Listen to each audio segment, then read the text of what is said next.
విజ్ఞప్తి.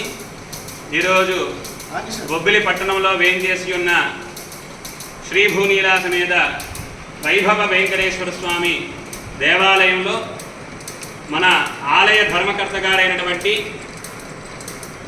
గంబలి శ్రీనివాసరావు గారు, మల్లికార్జునరావు గారు, సామ్రాట్ గారి యొక్క ఆధ్వర్యంలో ఈరోజు భారతదేశ క్షేమాన్ని కోరుకుంటూ భారత జవాన్లందరికీ కూడా సకలమైనటువంటి ఆయుష్షు ఆరోగ్యం కలగాలని, శత్రుముఖలన్నీ కూడా నిర్వీర్యం అవ్వాలని, భారతదేశం అంతా కూడా క్షేమంగా ఉండాలని ఈరోజు సుదర్శన హోమాన్ని ఇక్కడ నిర్వహింపజేయడం జరిగింది.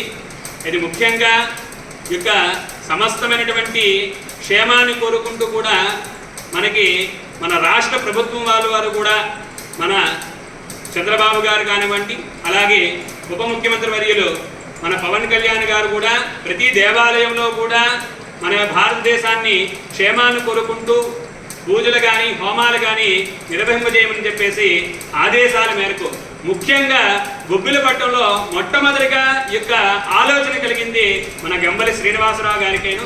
మాకు ఉదయాన్నే 6:30 గంటలకి మాకు ఫోన్ చేశారు.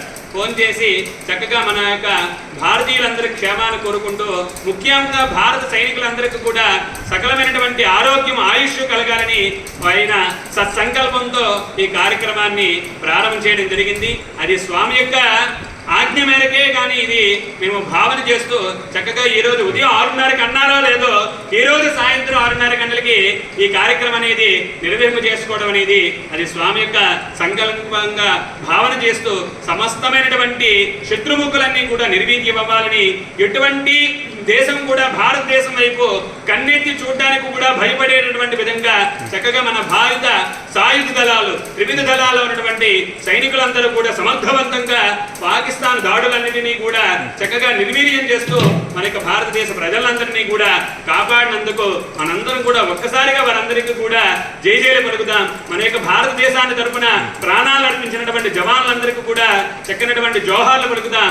అందరం కూడా గట్టిగా చెప్దాం, బోలో भारत माता की जय, बोलो भारत माता की जय, बोलो भारत माता की जय श्री राम, जय श्री राम, जय श्री राम. అయితే ముఖ్యంగా ఆలయ ధర్మకర్తగా, భారతదేశ పౌరుడిగా, భారతదేశ సైనికుల మీద ఉన్న అభిమానంతో ఈరోజు సుదర్శన యాగం చేద్దామని తలపించిన వెంటనే గిరిస్వామి వెంటనే తలపెట్టడం జరిగింది. తలపెట్టిన వెంటనే అక్కడ విరమణ కార్యక్రమం కూడా అయింది. యుద్ధం కూడా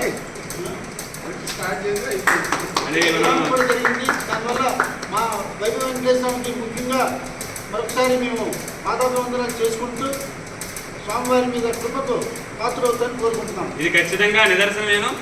మనం అనుకున్నటువంటి సంకల్ప బలం చేత స్వామికి ఏమిటి మళ్ళా ఆలోచన కలిగిందో చక్కగా ఈ ఉద్రిక్తతలన్నీ కూడా మరలా విరమణ అనేది, కాల్పుల విరమణ అనేది జరగడం అనేది అది స్వామి సంకల్పమైన. ఎందుకంటే సర్వజనహితార్థం కూడా కోరేది భారతదేశం కాబట్టి చక్కగా స్వామి యొక్క సంకల్ప బలం అనేది ఈ నిదర్శన మాత్రకంగా మనకి దర్శనం అవుతున్నది. జై శ్రీమన్నారాయణ. ఏకం ఏకం ద్వే త్రీణి చత్వారి పంచ షడ్ సప్త అష్టౌ నవ దశ ఏకాదశ ద్వాదశ सप्तदे अग्निः समिधः सप्त जिह्वः सप्त ऋषयः सप्त धाम प्रियाणि सप्तहोत्राः सप्त धात्वा जदन्ति सप्तयोनिराघृतेन स्वाहा.